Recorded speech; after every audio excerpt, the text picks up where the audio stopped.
Hi, I'm Carrie with GHSA, and today's member spotlight is with Rekor. With us today is Paul Zamsky. He is the Vice President of Global Partnerships and Alliances. Hi, Paul. Welcome. Would you start by telling us a little bit about Rekor? Thank you so much for having us be able to chat here, and I'm happy to share a bit more about Rekor and what we're doing here. Rekor is really changing the way that we're looking at infrastructure by breaking down a lot of the different kind of barriers that are currently affecting the current operations within traffic and public safety and other types of emergency management services by really bringing in vast amounts of data from some of the cutting edge technologies, including advanced optical sensors currently that are being deployed on the road, the use of connected vehicle data that is being deployed within private vehicles today, and the power of artificial intelligence to actually take all this information and normalize it, infuse it, and derive actionable insights and use cases and applications for many different agencies that are focused around improving mobility and improving safety overall for users from states, cities, municipalities across the US and even across the world. Wow, that's a lot. What's one initiative or technology that you're working on to address a particular safety issue? To be able to prevent fatalities, improve safety overall, and ensure that there is a safer roads for everybody out there today.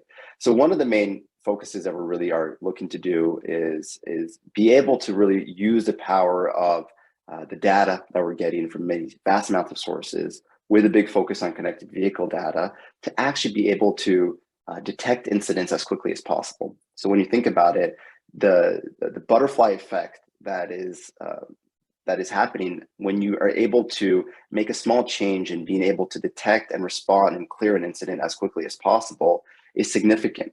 For each minute that an incident is out there, you have a 4-minute impact on congestion. You have an increase in chances of secondary crashes.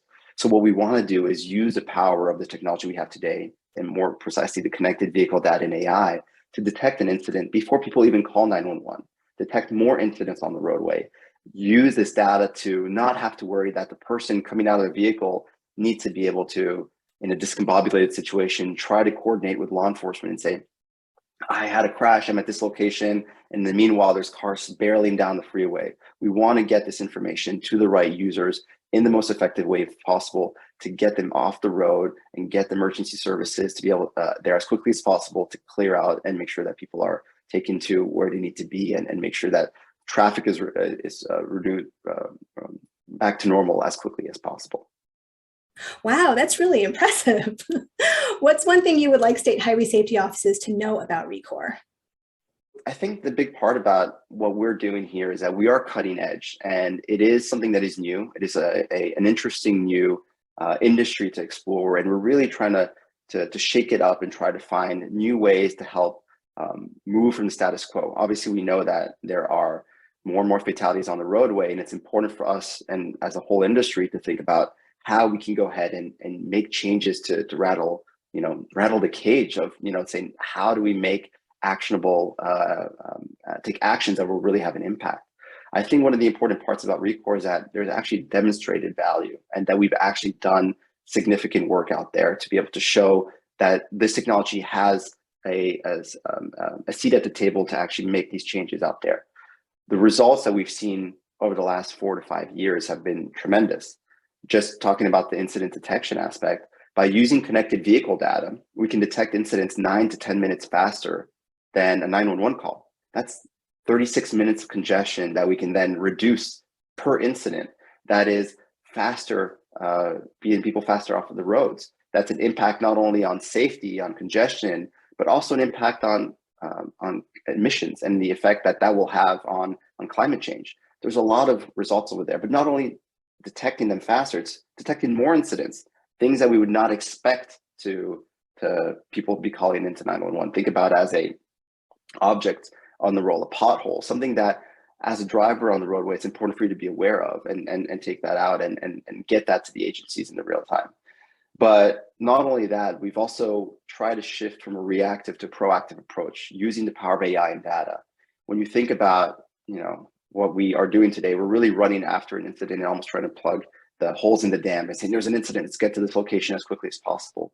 But what can we do at an early onset to be able to say, well, we know that these are locations of high risk and highly prone, and we can potentially take actions out there. And there's a lot to be studied and a lot to be discovered. But what we've seen is that by even mere using the power of, even preventative policing, but police officers at zones at risk highly visible, we were able to see an 18% reduction in primary crashes. So there's a lot more to explore out there. And these numbers don't lie. They're actually, it's being deployed. There's technology that really shows a significant impact. And it's, I think, an important time to invest and to research and to try and to see and double down on things that work effectively for traffic safety, for traffic management in general, and public safety as a whole.